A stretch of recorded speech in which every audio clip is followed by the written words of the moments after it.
Kaya sa mga kababayan po natin sa Legazpi City, mag-ingat po tayo dahil po sa sunod na 3 araw magiging maulan na panahon. Mag-ingat po tayo sa mga posibleng pagbaha o pagguho ng lupa. Manatiling may kaalaman at manatiling ligtas sa pamamagitan ng pagbisita sa aming YouTube channel para sa mga real-time na ulat panahon sa ating bansa. Laging tandaan, maging alerto at iba yung pag-iingat sa banta ng ulan, baha at pagguho ng lupa. Ngayon, oras na para marinig mula sa ekspertong meteorologist. Bibigyan tayo ng malalim na pagsusuri sa lagay ng panahon at ipapaliwanag ang anumang mahalagang kaganapan sa ating panahon ngayon o sa mga darating pang araw. Ito pong amihan o northeast monsoon ay naapektuhan ang malaking pong bahagi po ng Luzon. Samantala itong easterlies na kusang magdadala pa rin ito ng mainit na panahon sa Visayas at ganoon din po sa Mindanao. Samantala, itong Visayas at Mindanao ay asahan po ang mainit na panahon dahil sa epekto ng easterlies. Bahagyang maulap hanggang sa maulap ang kalangitan maranasan sa mga lugar nito. Maliban po sa mga biglaang buhos na ulan dulot ng thunderstorm. Patuloy pa rin po ang epekto ng amihan sa malaking bahagi ng Luzon. Makakaranas po ng maulap na kalangitan na may mga pag-ulan. Kadalasan po mahihina hanggang sa katamtamang pag-ulan sa Apayao, ganun din po sa Cagayan Valley at Quezon.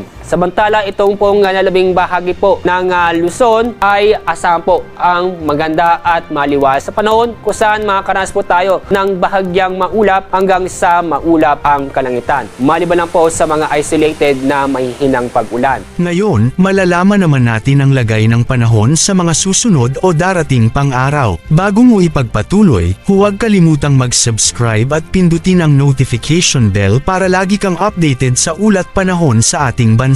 Huwag mo ring kalimutang ibahagi ang video na ito para makatulong o malaman ng iba pang kababayan natin ang lagay ng panahon sa ating bansa. At sa ating weather outlook, mula Friday, January 5 hanggang Sunday, January 7. Itong shear line ay inaasa ating makakapekto simula Biyernes sa eastern section ng Southern Luzon. Kaya sa mga kababayan po natin sa Legazpi City ay mag-ingat po tayo dahil po sa sunod na 3 araw magiging maulan na panahon. Mag-ingat po tayo sa mga posibleng pagbaha o pagguho ng lupa dulot ng mga pag-ulan. Nakita namin na patuloy pa rin ang epekto ng amihan or northeast monsoon sa malaking bahagi ng Luzon. Yung pong shear line, ito yung pagsalubong ng malamig na hangin, ito yung amihan, at mainit na hangin, ito yung easterlies na kung saan ay magdudulot ng mga thunderstorm na kung saan magbibigay ito ng mapamisa-misang malalakas na pag-ulan.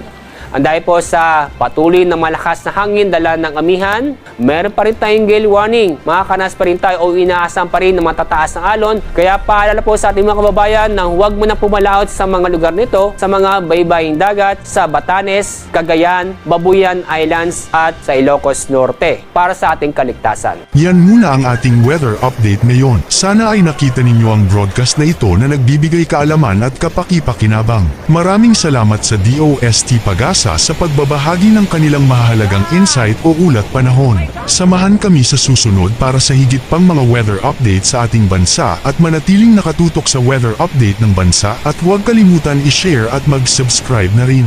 Mabuhay ang Pilipinas!